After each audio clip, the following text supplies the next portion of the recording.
Всем привет! Меня зовут Дебojyoti. Я донор костного мозга и директор фонда Центр развития донорства костного мозга в городе Санкт-Петербурге.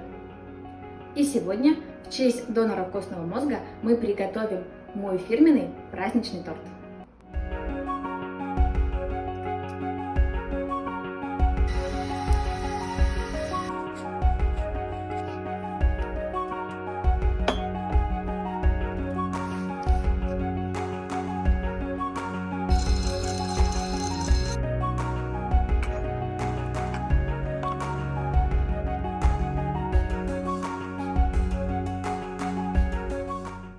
Команда Центра развития донорства костного мозга присоединяется к празднику и поздравляет всех причастных со Всемирным днем донора костного мозга.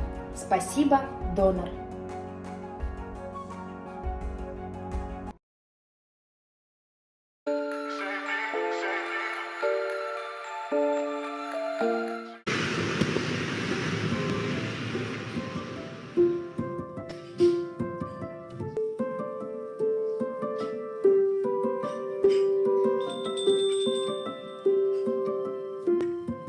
This is Andrew. This is Anna. She was diagnosed with leukemia when she was 3 years old. He was the marrow donor who saved Anna's life. Do you know that the chances of a marrow donor being a perfect match for a patient can be as slim as 1 to thousands? They vary widely depending on the rarity of the patient's tissue type. As a marrow donor, Andrew's stem cells are infused to replace Anna's malfunctioned cells, allowing her bone marrow to produce healthy blood again. At the Bone Marrow Donor Program, we provide hope for patients with blood-related diseases, such as leukemia, lymphoma, and myeloma, when their only chance of survival is a bone marrow transplant. The demand for bone marrow transplant in Singapore has increased over the years.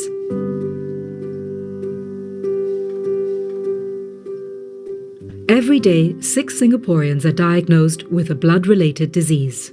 Every month, 50 patients are on a waiting list to find a donor match. This is where we come in.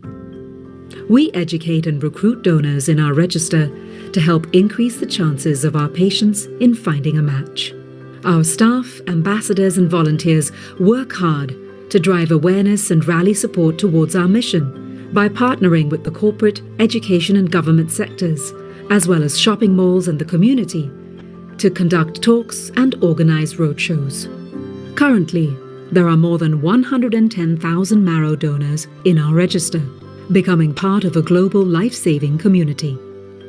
We are connected to over 90 other marrow donor registries in more than 50 countries through the World Marrow Donor Association, to search, match and connect donors to patients in Singapore and overseas.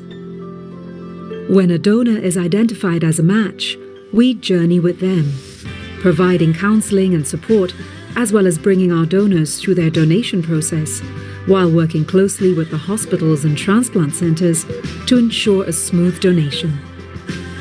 Besides connecting them to donors, we also provide patients with financial support through our Hematopoietic Progenitor Cells HPC Procurement Subsidy Scheme. In 2020, we introduced a new Patient Subsidy Fund to help cushion our patients' transplant-related costs and post-transplant expenditures. Patients like Anna are our driving force, and they are at the heart of everything we do. Our patients need us fast, and they need us now. The good news is, as long as you're healthy and are between the age of 18 and 49, anyone can sign up as a marrow donor online at bmdp.org. There are also many other ways that you can show your support by being a volunteer, ambassador, or simply supporting your loved ones in their marrow donation journey. We need the support from all of you to give our patients hope. Give them hope. Give them hope. அவர்களுக்கு நம்பிக்கை அளிப்போம். Give them hope. Beri mereka harapan. Give them hope. 给他们希望。 Give them hope. Give them hope.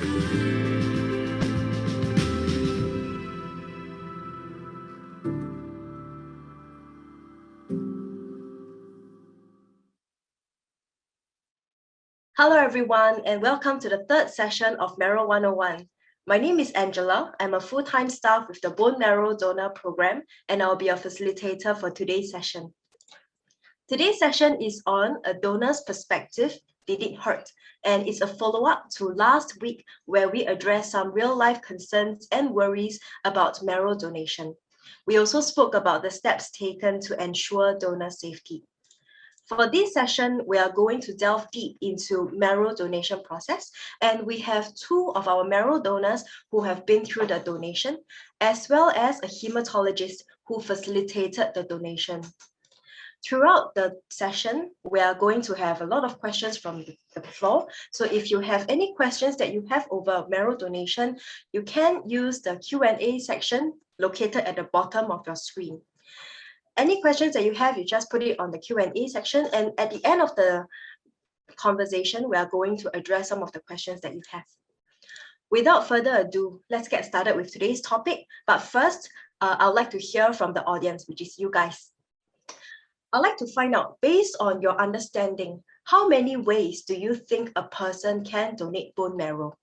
In a few seconds' time, a poll question will come out, and I'll like your help to answer this question.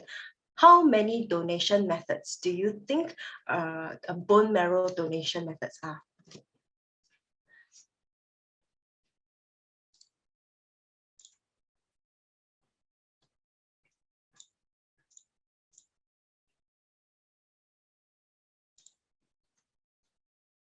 Yes, so the poll is out. How many ways can you donate your bone marrow? Is it number 1, 3 donation methods, number 2, 2 donation methods, or we have only 1 donation method for marrow donation?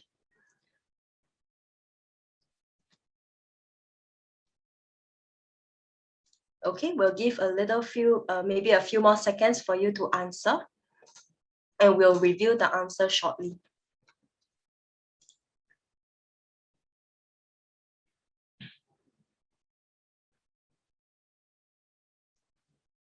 Okay, so the poll answers is out.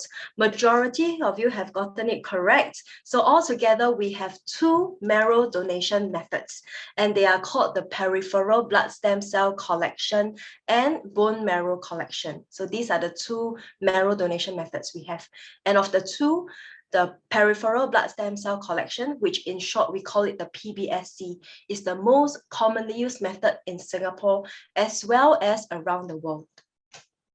Today, we have invited Dr. Michelle Poon here today to share more about the donation methods. Hello, Dr. Poon.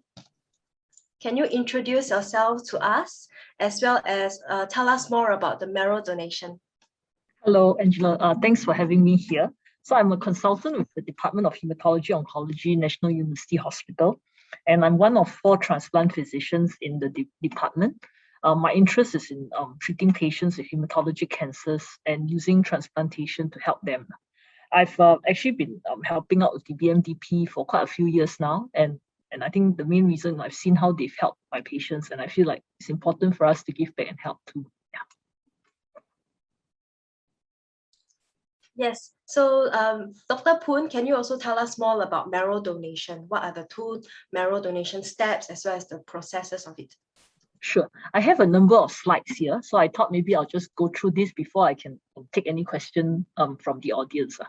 Okay, so I think the first thing is that when we talk about bone marrow donation, what actually is bone marrow? So bone marrow is actually found in the bones in the body, and it's actually the so-called factory. The bone marrow is actually the factory that produces blood. And as you all probably already know, Angela, I'm really sorry. Will you be moving my slide? Yeah. Okay, and as you know, as we say, the bone marrow is like a factory, and this factory is responsible for producing 3 main things: white cells, red cells, and platelets, which are important and essential for life. Next slide, please. So what is a bone marrow transplant? So a bone marrow transplant is normally used to treat patients with blood cancers, and in these people, basically the factory is diseased, and so the aim is to remove the diseased factory and to replace it with new cells, stem cells from a healthy donor. So I think the main question here is that can anybody be a donor to anybody else? Because we have patients who come forward and their friends who would really like to donate to them. And the answer is you can't. You actually have to match for certain things. And the main thing that you have to match for is something called HLA, which actually stands for human leukocyte antigens.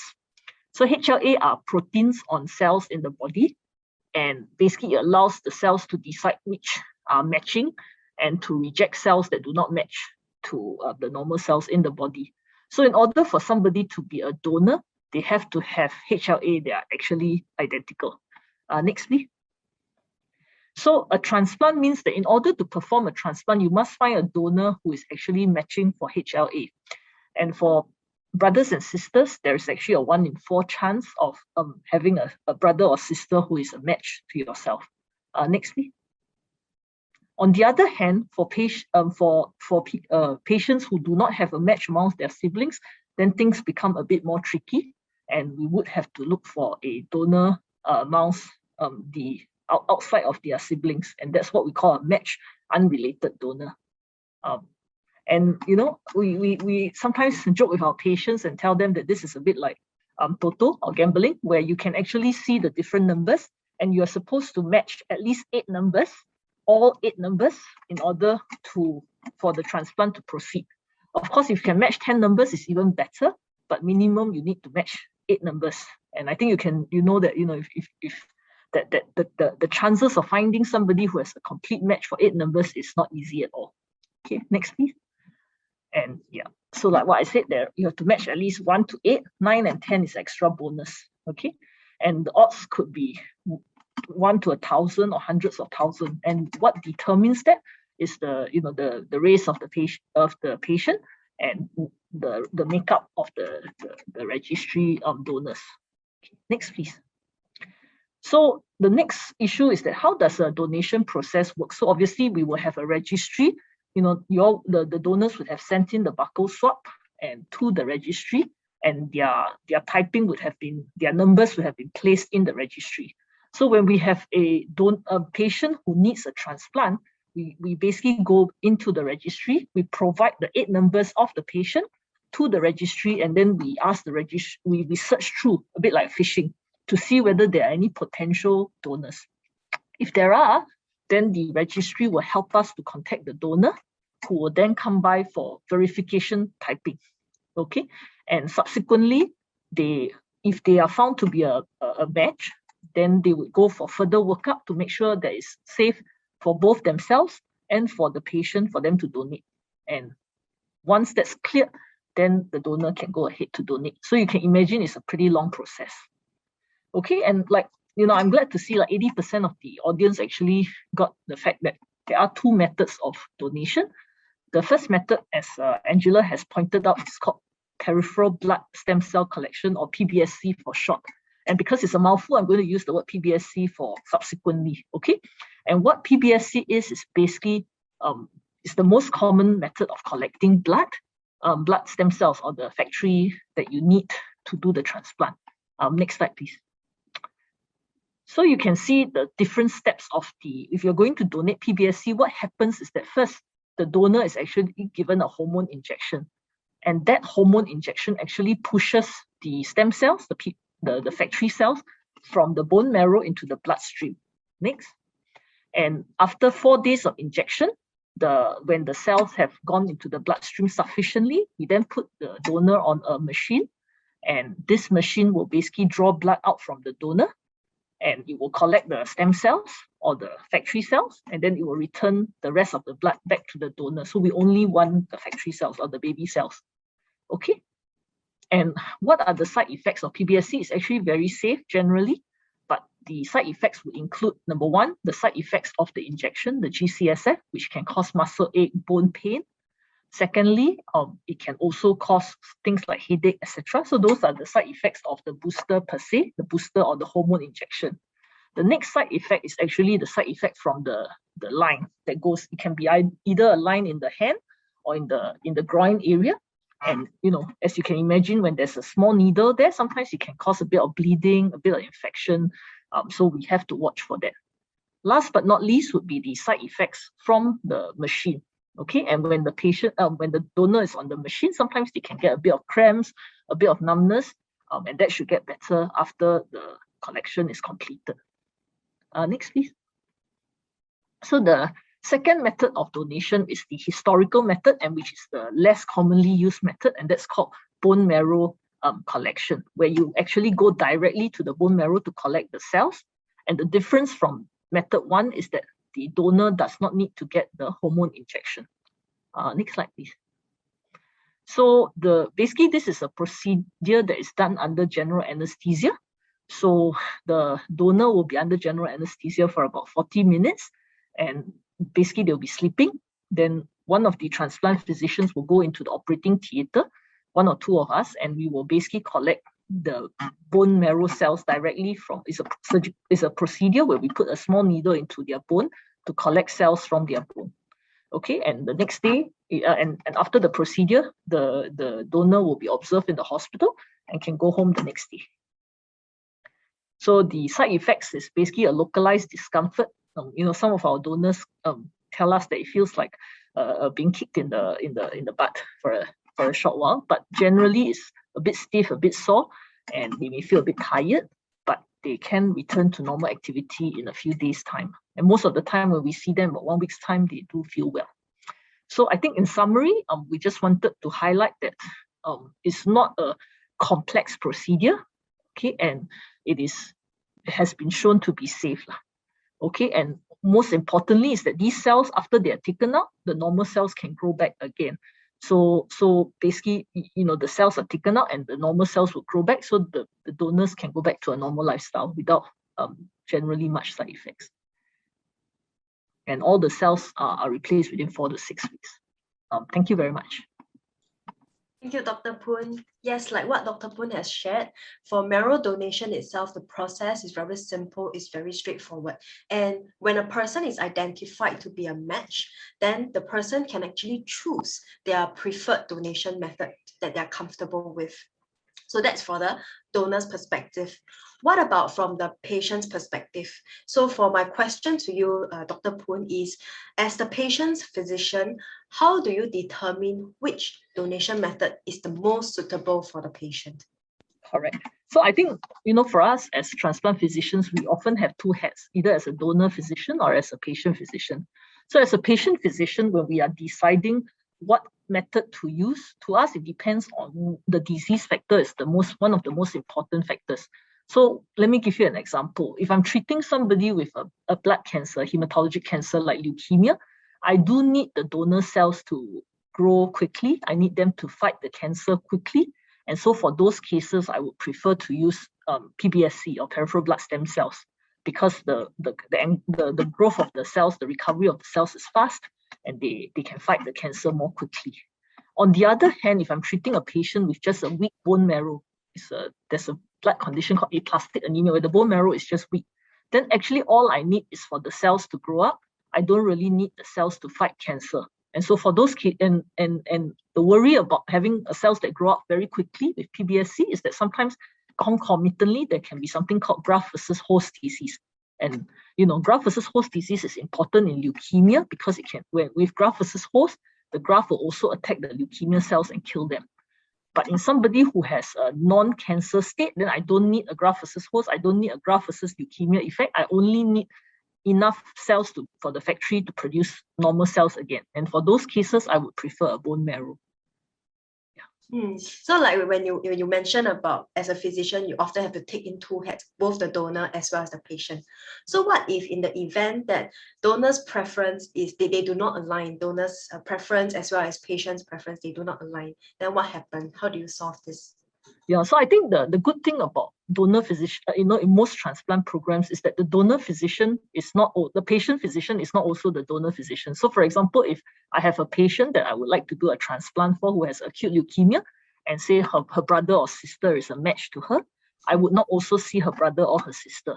And the aim is to avoid a conflict of interest, because you want both physicians to have the best for the donor and for the patient. And sometimes you can imagine there might be a bit of a conflict of interest. So if there is as a donor physician, supposing I was seeing the donor for my friend who is seeing the patient, then to me, the donor's welfare is paramount. The rest, I appreciate that sometimes there is a request for bone marrow or otherwise, but to me, I think the key is the donor's preference, and secondly is the donor's safety. So all things being equal, and if the donor has no preference, then obviously we will follow what the patient physician will require. But either if it's too risky for the donor for whatever reason, to do one method or the other, say for example, if they have a skin condition that makes it difficult to put a vein in the hand, for example, then I would definitely go for what is safest for the donor. And the donor is very uncomfortable about needles, and they would prefer to be put under general anesthesia, then at the end of the day, the donor's needs and requirements trumps. Okay, thank you very much for this insightful sharing. We will see you in a bit.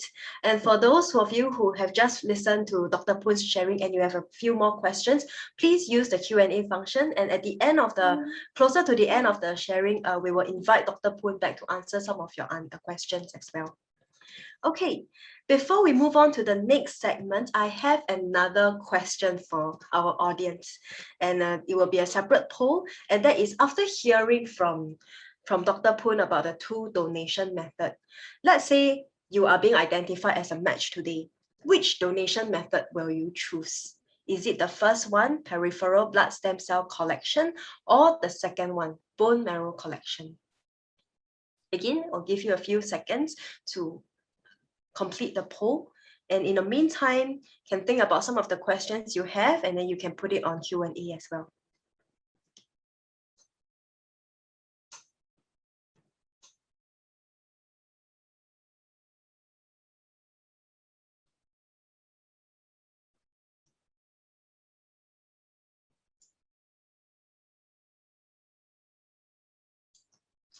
Okay, we have the poll results, and we have a winner, which is the peripheral blood stem cell collection. Majority of you would have chosen the PBSC, which is very similar to our statistics currently. 90% of our donors would actually go for the PBSC method.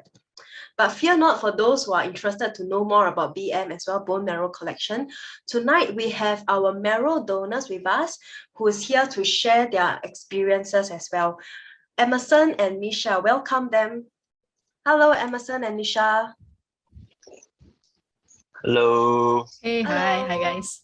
Hey, could you please introduce yourself to the audience? We'll start with Emerson first. Hi everyone. My name is Emerson. I'm currently employed with the Singapore Police Force, and also at the time of my donation, I was also serving national service with the police force. I'm a hermit. I stay at home and play computer games. That's all for my hobbies. There's not much to it. Okay, thank you. How about Misha? Please introduce yourself. Yeah, hi guys. My name is Misha. I'm a media analyst in Karma Asia. So I'm 28 this year. And if I'm not working, then I'm probably reading, or other than that, then I probably would enjoy playing a game or two. Or if not, then I'll be at the gym. But that's hardly not now though, yeah. Okay, my first question to the both of you is, when and where did you register as a marrow donor, if you remember? Emerson? Okay, mine, I actually registered during a BMDD, bone marrow donation program, outreach program. It was at Home Team Academy at the time of my enlistment. It was about 1 month in, and they invited speakers from various places. One of them was BMDP. I got an opportunity to understand what BMTP roughly was about. Prior to that, I had a rough understanding of what was bone marrow donation through other contexts. And at the time, it was pretty simple. They handed everyone a swab kit. So you just had to swab your cheek and give back the swab with the tube, and they would just add it to the registry. Lucky for them at the time, most or everyone was agreeable to it. There was not much to lose for us, and we were doing something good. So we just went along with it. Okay, how about you, Misha? How did you first join the register or come to know about us? Okay, so hang on, yeah. Okay, so I was in school, and then I was told that there was the Light Up Alive event in Ngee Ann Poly from a friend. So that was about 5 years ago, where it was some sort of a bone marrow program roadshow type thing. Yeah, so my friend was a part of the project, and I was just there to support her. So I thought that was just an innocent swab test, for like 5 minutes. So I decided to just go for it. I didn't think anything of it. Yeah, so that's how I got to know about it. But then they also had a program where they tried to explain to us what is it about and everything like that. So I was sold with the whole idea of saving a life. So I just did the whole swap, and that was it. Yeah. Yeah. So for the two of them, they were very decisive. The moment they hear, then they sign up, which is very good. For us, schools and government sectors, they are just two of the many different channels that we go through to raise awareness. So for bone marrow donor program, we do have many different channels. We go through roadshows, we conduct corporate drives, and we also go through companies and community and religious organizations, all of which with the objective of raising awareness. So it is very rare to find a donor match for marrow donation, like what Dr. Poon has shared earlier. And the reason that she shared was because the donor and the patient, they must share exactly the same HLA before a donor can be activated. So for you guys, what was your reaction when you first found out that you were the one match for the patient? Emerson? Okay. Okay. At the time, I was caught off guard because I didn't realize what the person was talking about. Because there was a year or so after I had registered, maybe close to 2 years, I guess. Then I was thinking, what's this person talking about? I'm trying to recall. Then after that, then I realized, match for bone marrow. Then I remember the statistics was like, it's harder than striking lottery. Okay, I was like, okay, I'm agreeable to help out. What else can I do? Then I arranged with the caller at the time. When is the medical or stuff? Then the person told me, come down. We can slowly discuss the details when we meet and stuff. So I was shocked at the time, but after that I realized how big the issue was. That I'm a match. Faster go and do something about it. Okay, how about you, Misha? Okay, so I was in school actually. I was doing my last year in school. Yeah, at that point of time when I received a call for bone marrow. So I remember not knowing what the number was. It was an unknown number. So usually how I am, like, if it's an unknown number, I don't pick up the number. Afraid that it might be, someone that I'm trying to avoid. But then I felt like as if it was an important call. It felt like as if I should answer it. So just give it a shot and answered it. And I got to know that I am a potential bone marrow donor for a patient. So then immediately I just thought, like, you know what, like Emerson would say, I knew it was a one in a lifetime thing. And it felt so surreal. I had forgotten that I took the cheek swab actually. So then after that, there was no hesitation. I knew from the get-go that I wanted to just go for it. So that's how I got to know that, I was, a potential bone marrow donor. Yeah. In a way, we are also very fortunate that you decide to pick up that unknown phone call. I think true. It's very, very common, especially nowadays, because of so many of these spam calls and prank calls. We tend not to pick up those unknown numbers. So it's very fortunate. So yes, if let's say one day in the audience, if you receive a unknown number and you get that intuitive feeling, please pick up the phone. It might be us. Thank you very much. So that was the pre-donation. That was when you first found out as the marrow donor. So now we come to the actual donation itself. Emerson, can you share with us what was the donation method that you have chosen and how was it like for you? Okay, so the method I've chosen was PBSC. At the time, I believe I told them I had no preference. Like it could be decided by the patient's needs. But in the end, they told me PBSC was needed. Okay, I'm fine with it. They told me the entire process of how it works. You have to inject yourself with the hormones, as the doctor mentioned previously. Inject it for 4 days. Is it 4 or 5 days? Remember? Then it was something like how diabetic patients had to inject insulin. So you had to squeeze your stomach slightly and inject it into your fat. In the first, I remember on the first day I had difficulties because I've never done it before. I'm glad that I didn't have to do it before. But after I think the second day, it became sort of muscle memory that it was instinctive, and you make sure don't prick yourself with the needle and such. I did not choose to go to a doctor for it because there were no GPs near my place, maybe for another 4 or 5 bus stops. So it was inconvenient as well. So I chose the method and done it myself.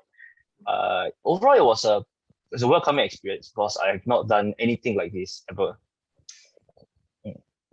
How about the actual donation itself? So that was the GCSF, right? Then Yes, correct. it takes 4 days.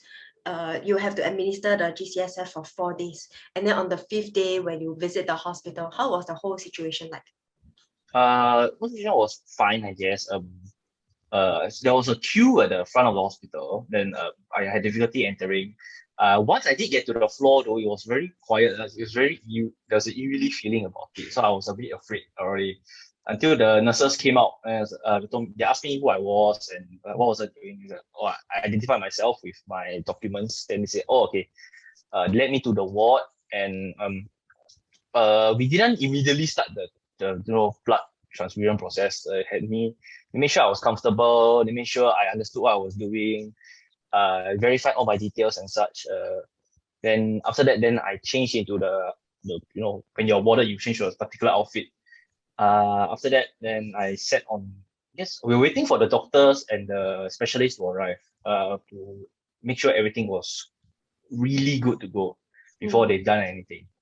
Other than that, everything was smooth lah. But the issue was that they couldn't find a blood vessel. My vein. Sorry, it was a me problem. They couldn't find my vein for both my arms. They were having issues here and there. They ended up having to call the specialist to specifically find a large vein near the upper part of my arm, because the ones in my hand or my lower arm were too small, and during the transfusion process it kept collapsing. But it was a me problem lah. Me at the time was not as fit as I used to be.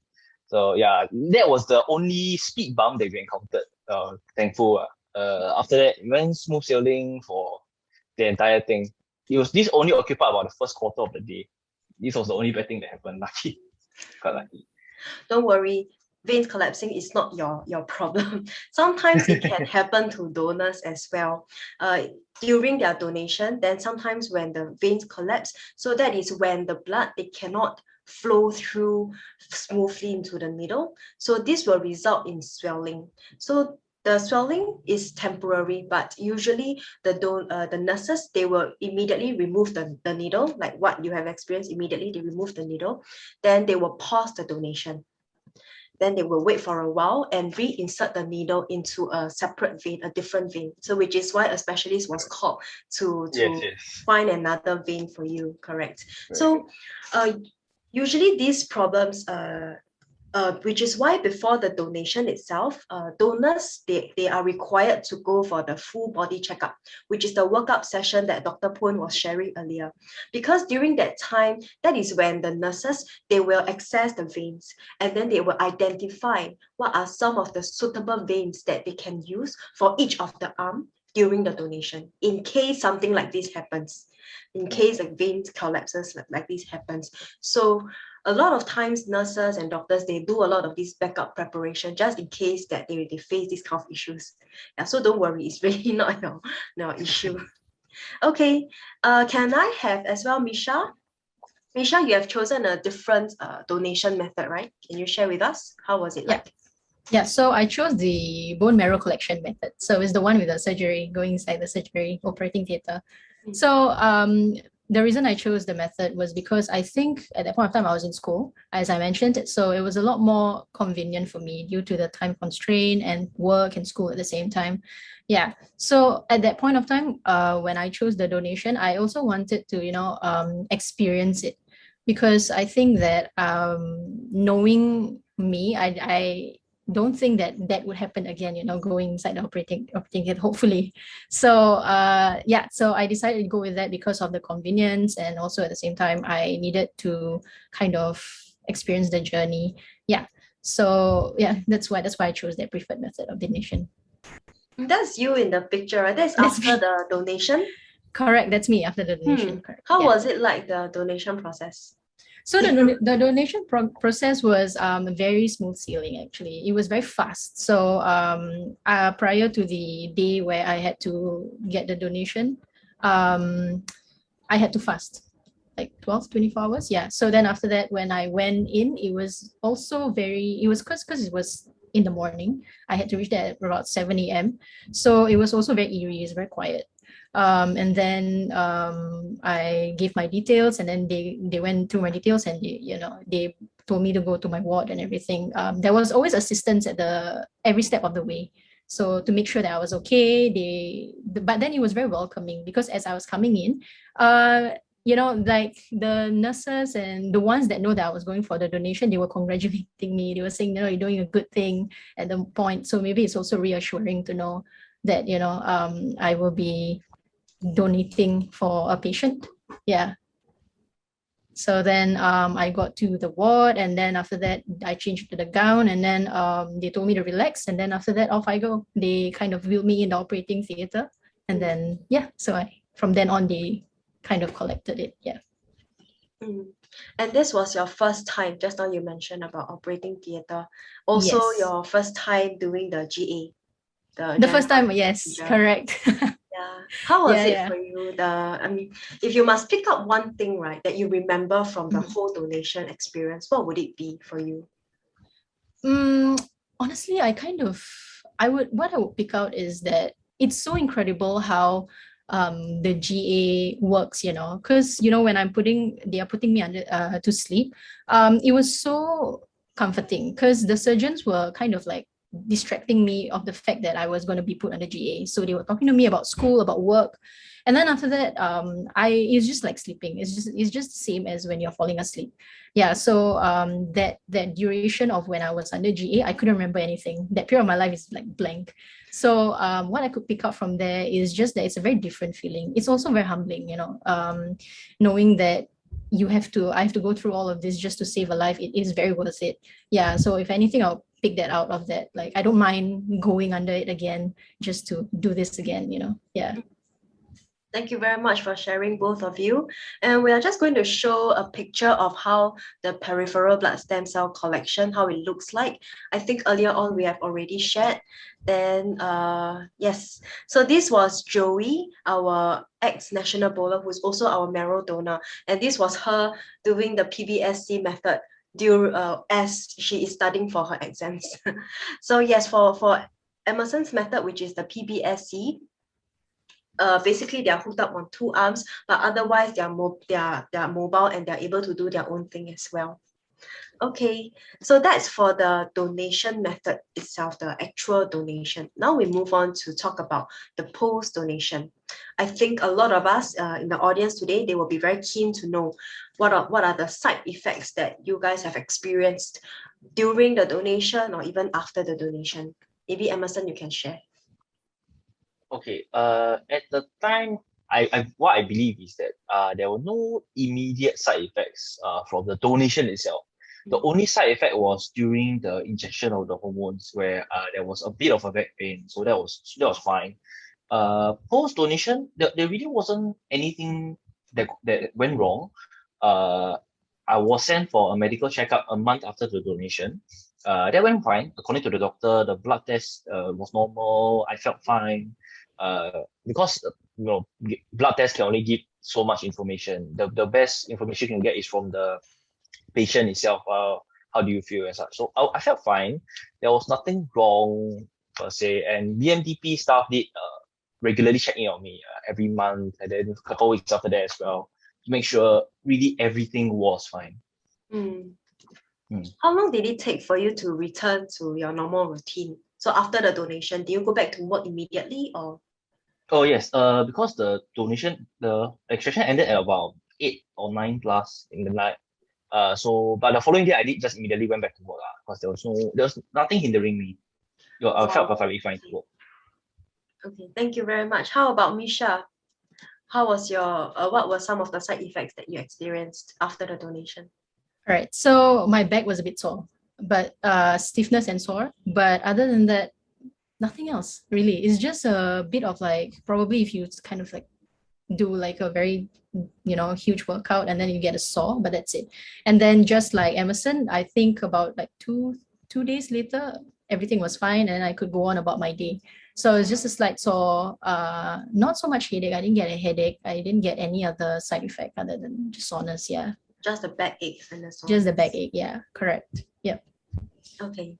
So at BMDP, right, just now like what Emerson mentioned, our donors, after their donation, they will be sent for a post-donation checkup, something like a follow-up. Then during the follow-up, during the doctor's consultation, that is when they will take the whole blood test and to ensure that their blood count returns to normal range. So that when the blood count returns to normal range, that's how we know that the donor has fully recovered from the donation itself. So do you, how do you feel about your experience going inside the follow-up sessions with the doctors as well as with the BMTP staff for Emerson and Misha? Okay. Yeah, Emerson want to go first? Misha, you can go first, don't worry. Yeah. Okay. So this is post-donation, right? Yes. Okay. So it was very they still, like kind of wanted to see if I'm okay. So they just follow up with me, and then they kind of spoke to me about it, see if I'm doing okay, how about, like if there's any complications. And then other than that, because I'm always saying, I'm fine, I'm all right, thank you for like checking up on me again and again and again. So it was good because they really wanted to make sure I was okay. But at the same time, I think they stopped after a while. So in any case, I think I could just go back to them because they're always available in any case if I felt anything amiss at that point of time. Yeah. So I think it was very smooth sailing. It was very reassuring and comforting as well for me. Yeah. Yeah. Okay. How about Emerson? You remember your follow-up? Yes, my follow-up, like I said, it went fine. The staff did regularly check in on me whether I was doing okay or not, because you never know if side effects were to turn up, they might not turn up immediately. They could take a few days before something happens to the patient. So they did just make sure that regularly checking on me to make sure everything went fine. So yes, lucky for me, all went well. Nothing happened. So that was good. So it's good because from hearing from the both of you, it's very reassuring to know that our donors are also being taken care of, not just by BMTP staff, but also by the hospital, and making sure that you are returning back to normal after your donation. So with this, we have coming to the last segment of our webinar, and that is the Q&A section. So some of you have already given your questions in the Q&A box. Later on, we will be addressing some of the questions. So in the meantime, if let's say we are not able to answer any of your questions, right, please feel free to drop us an email at dr@bmdp.org, and then we will respond to you from there. So let's go to the question first. But before I do, can I invite back Dr. Misha Poon? Yes, hello. Yes. So my first question is to Dr. Poon. The question is for the PBSC method, will there be residue of the hormones, and what is the long-term impact on the donor's body? So the hormone that we use is actually called GCSF, or granulocyte colony stimulating factor. And it's basically similar to what our body normally produces, except that now we're giving it an extra to try and boost the cells out of the bone marrow. Generally, the effects are short, so it only lasts, it's a very short-lived protein, and it only lasts for a short while during the period when the injection is done to boost the cells out. So this method of PBSC for stem cell collection has been done for more than 40 years to 50 years. And subsequently, the registries have gone back and looked at the donors. And so far, it's never been shown to cause any long-term residual effects, second cancers, etc. They've actually gone back and looked at these numbers. Yeah. And also, we can hear from both Misha and Emerson as well. So far, years after their donation, they haven't experienced any long-term effects from the donation.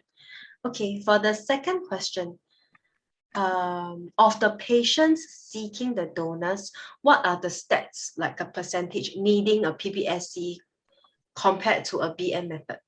Yeah, I think the bottom line is that both PBSC and bone marrow can be used for a transplant. So, there's in a way, both are equally, both can be done. But if you're saying what are the stats for somebody actually it being preferable for a PBSC compared to a bone marrow, I'll probably say maybe about 80% of the time, PBSC or 80-90% a PBSC is actually preferred to a bone marrow donor.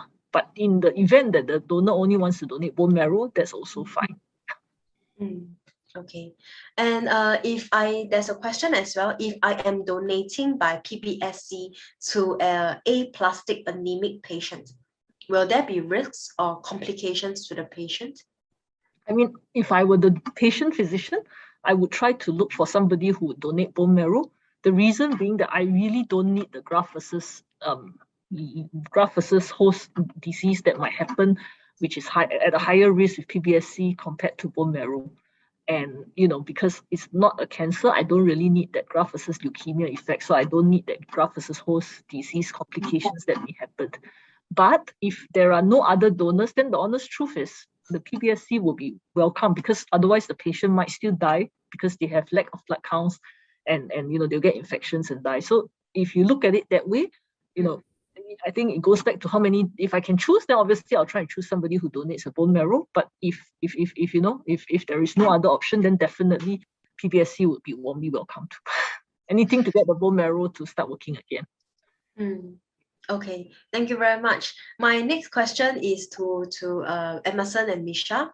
There is a person who's concerned over the pain or discomfort during the procedure. So I thought maybe can direct this question to you to sort of assure the person. And the question is there any pain or discomfort during the procedure itself? Okay, for my method, I believe the only pain you will ever feel, right, is when they insert the needle, which is you'll be over in 5 seconds, I guess. So there's not much pain. During the procedure itself, other than an occasional itch, or where the needle contacts with your skin, other than the itch, there's honestly no pain at all. It's perfectly fine. How about you, Misha? I slept, so I couldn't feel anything. Yeah, but other than that, I think it's a lot of emotion, a lot of emotions for me. It's not so much physical pain, because when you are under GA, you totally blanked out, so you cannot feel anything. Before it was it was scary, but then they kind of ease you up, and then during the duration you cannot feel anything, and after that it was just you're kind of groggy. So when you're groggy, you don't feel pain as much, It's probably the next day or the next few days is when you feel sore and stiffness. But for major pain and major concern, nada for me, nothing as well. Yeah. For her, it's really just go to sleep. Yeah, it's really just sleeping. Yes. Hey, I'm done. Yeah, correct. It's like that. Yeah. Yeah. Okay. And you I also want to find out a little bit about GA, because that's your first time also taking GA. What was immediately when you woke up from that donation itself, how did it feel like? It felt like when you wake up from sleep, but like a very deep sleep, like you just blanked out. Usually when you wake up from sleep, you're still groggy, but you know what's happening. But then when I was under GA, when they woke me up, the nurse kind of like tapped me like quite hard, because I think I need to wake up. Then after that, because it was they kind of like purposely made it very noisy inside, so that I wouldn't get a scare or anything like that. So then when I wake up, the surgeons will probably ask me, like, "Are you okay? How are you feeling? Are you all right?" But because I was too groggy, then they kind of stopped asking afterwards. And then it was just really waking up from a very deep sleep. Yeah, and then you just kind of don't know where you are for a moment, and then it all comes back to you, and you know that you're going to be wheeled back into the ward. Yeah, so it's really just like sleeping and waking up. Yeah. So they just had to make sure that you wake up. Yeah, they just had to make sure that I wake up. Correct. Yeah. Okay. Since you are talking, I have a question for you. It just came in. Did you stay overnight in the hospital before getting discharged? Yes, I did one day. So I stayed in the hospital for a day because they needed to monitor my blood cells, see if I'm all right. But that's it. I just stayed, and then the next day I was good to go home already. Yeah, I did. Yeah. Usually for bone marrow collection, our donors have to stay one night in the hospital, and partly also the blood count as well as the GA. So they have to make sure that the GA completely wear off. Yeah. So that's why all donors, when they donate bone marrow collection, yes, it's a more straightforward procedure, but they must stay overnight in the hospital. Thank you very much, Misha. And my next question is towards Dr. Poon. There's a question on I'm a regular blood donor, whether bone marrow donation will affect my blood donation. Yeah, no, bone marrow donation shouldn't affect your blood donation, but obviously, in order to donate blood, you have to have a minimum blood count. So sometimes after you donate, your blood counts might drop slightly, so it might be good to rest for a while before you go and donate. But no, it shouldn't affect your blood donation eventually. Do you know whether after bone marrow donation, how long must the period be before the person can go for blood donation? Actually, there's no hard and fast rule, and I don't think there's ever any guidelines that says that you can't donate immediately after, etc. But generally, because after for example, a bone marrow harvest, your blood count does drop a little bit. So we normally do encourage them to rest maybe a month, 2 months, let the blood counts recover first and before they go ahead. Yeah. Okay, and last question, how often have you seen a relapse or rejection after donation? I think this is more for the patient side after they receive the transplant. How many cases have you seen that the donor need to donate again? Yeah, so I think 2 things. For rejection, that's called graft failure. Normally, the risk is not that high if you are fully matched. So the risk would be about maybe at best about maybe 5 to 10%. Sometimes at most maybe about 10%. And even then, it normally doesn't happen. So I would say that's the numbers that we're talking about. Relapse would be a bit more difficult because a lot of patients do relapse. And I mean, you are dealing with a very high risk cancer. That's why they need a transplant. The lower risk ones don't need a transplant. So we would say the risk of relapse can be all the way from 20, 30%, all the way up to about 40%. But do these patients all need the donors to donate again? The answer is no. So for graft failure, we might need the donors to donate again. But for relapse, firstly, but at the time of relapse, the patient might be too unwell to go for a second transplant. Secondly, the disease, you might not be able to get it into remission to do a second transplant. And I think thirdly, because if it relapses after one transplant, you might want to find a different donor for a second transplant. So I think for those reasons, I have not seen many donors having to donate repeatedly, although I'm sure the registry, Angela and your registry side, you will have more data on that. But from the practical point of view, we don't see many repeat donors. So usually, let's say a patient, we usually do a lot of DLI. And that's when the patient maybe just needs like a booster jab, like a top up of white blood cells. So that's when we will ask the donor whether he or she is comfortable to do a DLI. So for a DLI, it will be completely like a PBSC method because we're just collecting that white blood cells. Then we give it to the patient. And it doesn't need the hormone. Yeah, I don't need a hormone, so don't have to go through the whole injections again. Yeah. Okay, we have a lot of questions coming in, but unfortunately, we are running a little bit behind time now, so I have to close off the session for now.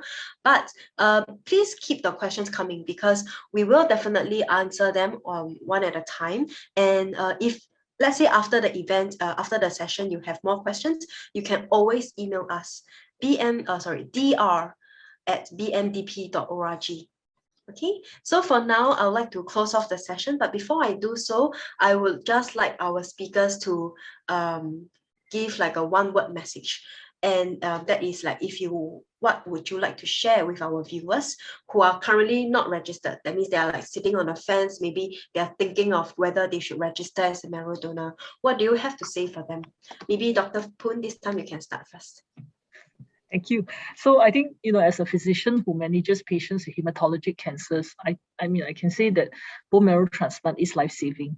And we really are grateful, people like Emson, Misa, without them, our patients wouldn't have a second leash at life. So, and as you can tell from the sharing today, it is actually a very low-risk procedure with minimal side effects. So I really hope that, people can come forward and help our patients. Thank you. How about Emerson? Okay, for me, I would say go ahead and help them out. It doesn't take much of your time. It doesn't take much effort from you because BMDP and the hospital is the one doing the hard work. you're just the source. They're just making sure the entire process will go smoothly for both you and the patient. So go ahead and help out. It doesn't take much from you, and you're doing something good. Do something for yourself as well. Okay, how about Misha? I would say just go for it, honestly. I feel like, you might give someone a second chance at life. Someone somewhere might be very, very sick, and you might be their only hero. You might be their only chance at surviving again. So I feel like it'll be great, and it's such a humbling experience to go through something like this, because it's such a one in a lifetime thing. So go for it. If you can save someone, go for it, and don't be afraid, because you'll be in very, very safe hands. Trust me. Yeah, I know, because I woke up from the GA, so you'll be in safe hands. So don't worry about it. Yeah.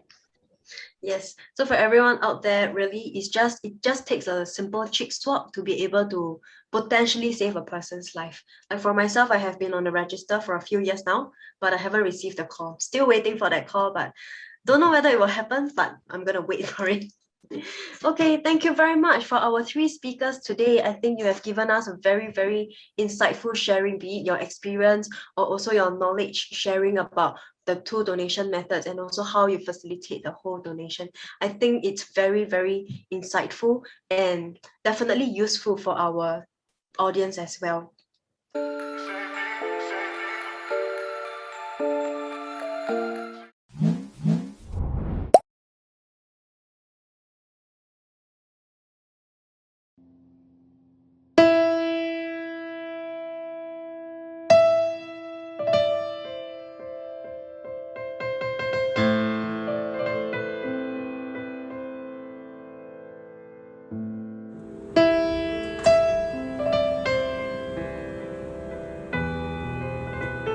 من هدیه گرفتن رو خیلی دوست دارم.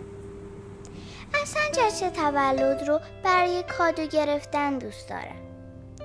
پدرم میگه آدم اگه هدیه خوب میخواد باید به دیگران هدیه خوب بده.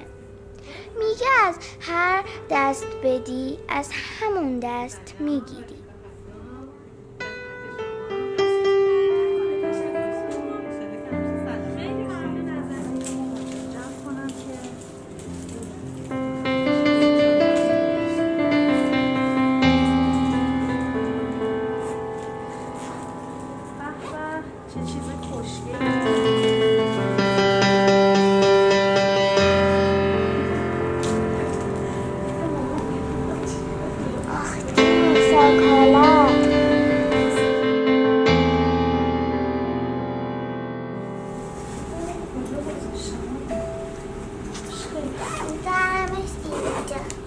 پدرم میگه اومدیم بزرگترین هدیه دنیا رو بدیم. آخه بیمارستان جای هدیه دادنه؟ نمیدونم. فقط میدونم پدر و مادرم خیلی خوشحالن. آقای دکتر میگفت تازه شما از اون خوشحالی بزرگتر خبر ندارین.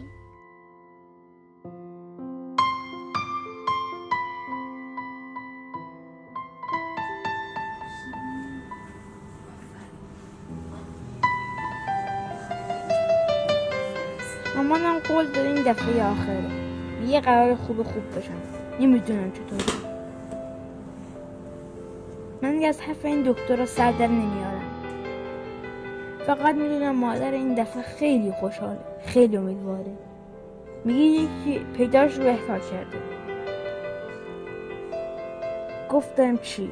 گفت توضیحش سخته. بزرگ بشی میفهمی.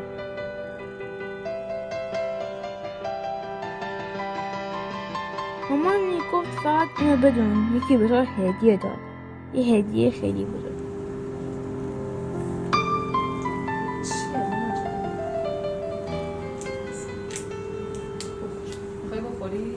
گفتم مامان اون کیه؟ گفت منم نمیدونم.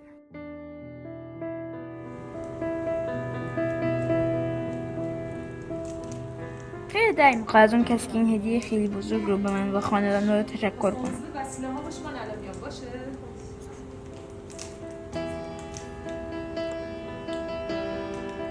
دست درد نکنه. ممنون.